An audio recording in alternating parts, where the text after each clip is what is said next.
What's going on, everybody? I wanted to run a real quick video here to give a very quick, brief synopsis of foreclosure, how to stop foreclosure, like different options. I'm not going to go too crazy in detail. It would take hours. What I'm going to do is I'm just going to run through some basics. This is very generic, and I'll start off with my disclaimer. This is not legal advice. This is information that I have learned based on my experience, often situations from very person to person. They vary from person to person and from house to house. Discussing with your mortgage bank and an attorney is what I often suggest. Get the advice from professionals in your particular situation. There may be other means of relief. And I'm seeing a lot of typos in what I created here. This is just a back end classroom for Google. So yeah, this isn't anything we share on platforms. So here it is. I'll be quick. The quickest explanation of what foreclosure is from a lender in the state of Texas, guys, is you're in a mortgage. The number one thing you need to understand about your mortgage, it is a debt collection device. So your lender is a debt collector. The moment you sign that document, they're a debt collector. Their job is to collect the money from you. Their job is to get an interest and either help themselves out or their investors or however it may be. And you have a day called Texas Tuesday. So if they go and they file a lawsuit in order to foreclose on the property, they file with a local courthouse. It's called Texas Tuesday. It's the first Tuesday of every month. It's auctioned at the courthouse. If the property is not sold for a satisfactory amount to the bank, then the bank will then take possession of the property. Now they went from debt collection to asset management. So now they manage that asset internally with the bank, or they may have an outside asset manager. It totally depends on the company. Um, the biggest things I can tell you about stopping foreclosure, number one, communication. Do not avoid the bank. Communicate with them.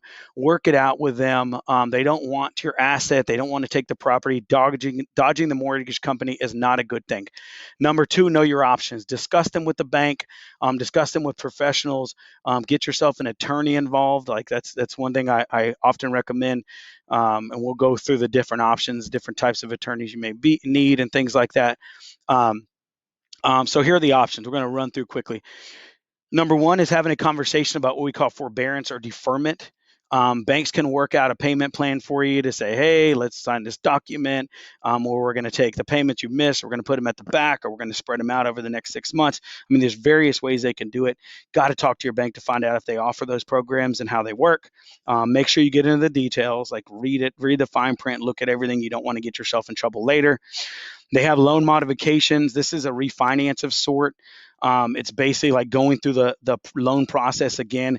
The biggest difference is it's like getting a whole loan. You got to show your financials and you have to show hardship and things like that. It usually is a pretty lengthy process. Takes some time. Do everything they say. When they send you a notice in the mail, you got to follow it step by step. That's important. Notice. I tell people payments are usually higher than before, but this can give you more time. This can give you a way to bettering your situation. People, they usually end up good on a loan modification. They had a bad situation and now they're in a better situation, or they're getting in a better situation financially to help them with that. Another one is short sale. So short sale is the process of selling the property rather than letting go into foreclosure. The short sale often includes getting a contract on the house to sell it, negotiating with the bank to accept the terms. If the amount does not satisfy the debt completely, um, short sales can um, short sales can be time consuming. The benefits are not having a foreclosure on your record, not owing money to the lender after closing, and having time to plan it and move. I've seen people be like work out a short sale where it took a year, so they were in the process. The mortgage company you say, okay, you're in short sale process. We're working through it with you. We can't accept any payments from you while you're working through it. At closing, like typically the agreement is you can't pay a penny as a seller and you can't make a penny as a seller with the short sale because typically the bank is taking a loss. So it wouldn't be fair for them to take a loss and you make any money at all.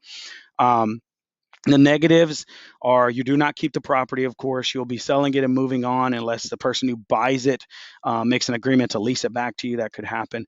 You could be on the hook for taxes owed on the property that as far as like what the bank took a loss. I would consult a CPA for that. Again, that is not in my realm. I'm just telling you what I've seen. Another option is deed in lieu of foreclosure, where you basically surrender the property over. The agreement basically is like, do not damage, you can't steal this, you can't take this. Usually at this point, they offer what's called a cash for keys as well, which I've seen it anywhere between $500 and $1,500, that they'll say, look, we're going to give you this money in agreement that you leave the property peaceful, you don't damage everything, to help you with your move to get out. That's one of the things I've seen done in the past. Another one is bankruptcy. A consultant attorney filing bankruptcy could be a good option. I've seen it work out well for many homeowners. Filing a restraining order against a bank consultant attorney as well.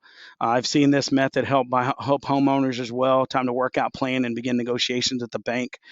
Another one is selling to an investor or an iBuyer. An investor usually is going to pay a lot lesser amount. iBuyer will usually come in lower, but they could be quick options to get out of the house and stop foreclosure if there's some basic equity in the house. It helps you with not having the hassle of listing on the MLS, having a bunch of people to your house, which is important in COVID. These two methods I don't really suggest, because I think you're going to take a little bit of a loss, or I think you could take a big loss with the current market the way it is and things moving so quickly. I would actually say that this is probably not a good idea. Everybody's situation is different, of course. Um, so this is the very basic and simplest explanation I could give for all this information. If you guys would like more, get your questions answered, if you want more details, if you want a private consultation that's confidential, contact me. My number is 713-201-4089. That's 713-201-4089. You can email me at ozzie at askozzie.com. That's OZZIE at ASKOZZIE.com. You can call in the office number too. We have a lot of professionals that can help you with it. 281-648-4440. I wanted to knock this out really quick because I know what is happening right now. I'm seeing the market change. I'm seeing they're starting to lift some of these foreclosure stays that they had. I believe that the government is going to put together some plans, some packages to relieve some of this stuff. I haven't 100% seen it yet, but guys, just communicate. Open up the lines of communication with the bank, and if you need help, let's help stop your foreclosure and keep you out of a bad situation, or at least walk you through it. And know this, guys, that a house, a home is where you make it. A home is where your heart is.